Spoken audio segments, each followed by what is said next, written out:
Rubes, Ruby.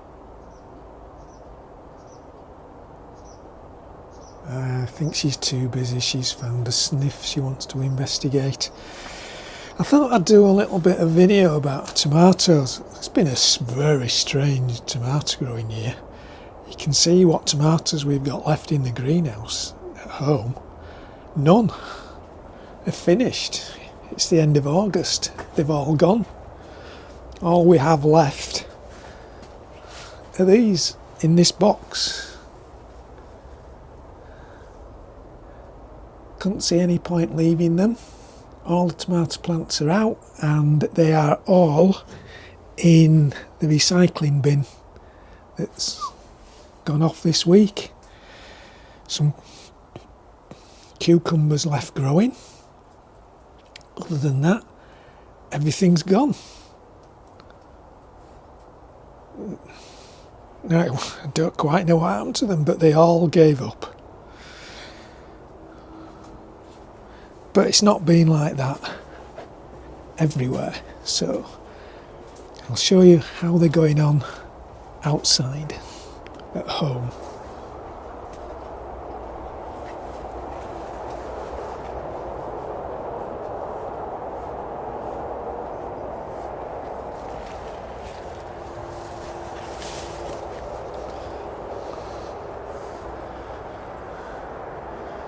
So they are starting to show some signs of wear and tear at home outside.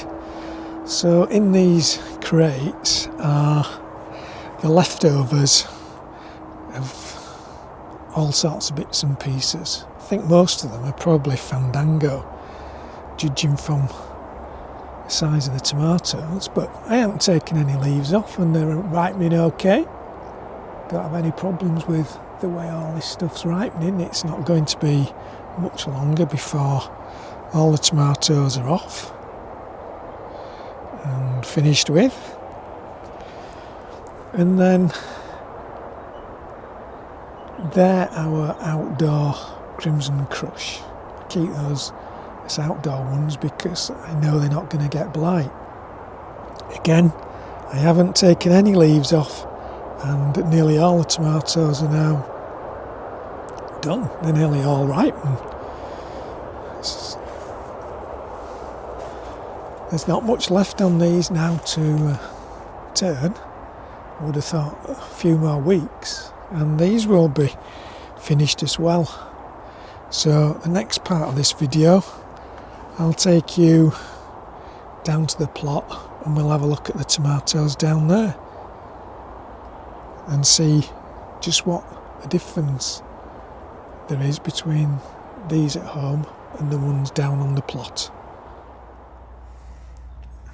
I'm down the allotment now a few days later. It's the 3rd of September and in this cold frame I finish up putting all our leftover Crimson Crush ones in purely because I don't really want to get any blight in here, but I don't think there is. I think they're just going over a bit with the weather. But again, I just leave them to do their own thing. I don't have time to mess with these. But as you can see, the tomatoes go red. Don't have much trouble down here. They're not going to be long before all the tomatoes that are on here have gone red. So again, don't bother taking any leaves off. As you can see, even in sort of fairly dense shade, as far as I can tell, the tomatoes still go red. Now we're going to have a look in the plot greenhouse. In the plot greenhouse, this is not YouTube viewing those nice pristine allotments. Things have taken over, so bindweed is the main thing that's taken over. I kept it back for as long as I could, but eventually it just takes over. But even in here, in the depths of shade, if I go down here, where are we? If I go down here, look, you can see the tomatoes, even though they've still got all the leaves on the bottom. I'll try and get those in focus for you. Even though they're in shade, and they're shaded by all that stuff at the side, tomatoes still finish up going red. And all the leaves are still on the bottom. I just leave them there, I think it helps keep the moisture in. These shirleys going nicely.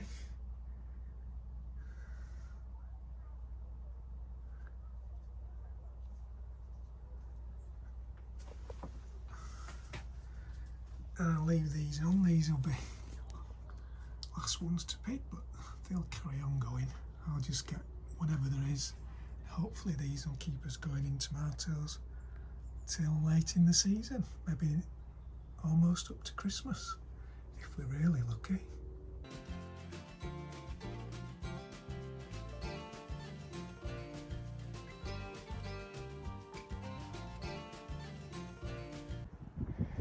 We really came down to the plot with the major intention of harvesting our second batch of sweet corn, but we've inspected a few cobs and we think we're going to leave it for another week.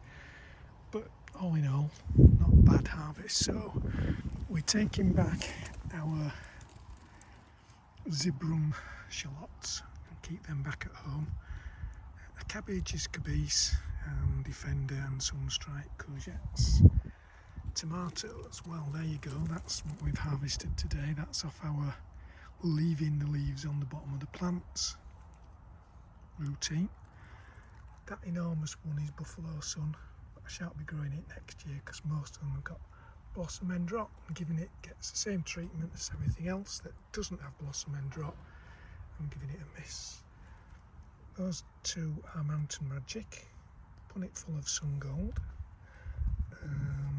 Those few in there, I have to look at my label. Crimson Crush, they're from In the Greenhouse. They're Shirley from In the Greenhouse. Those must be Fandango, and then a punnet of Crimson Crush that have come from the cold frame outside. And then finally some Romance carrots.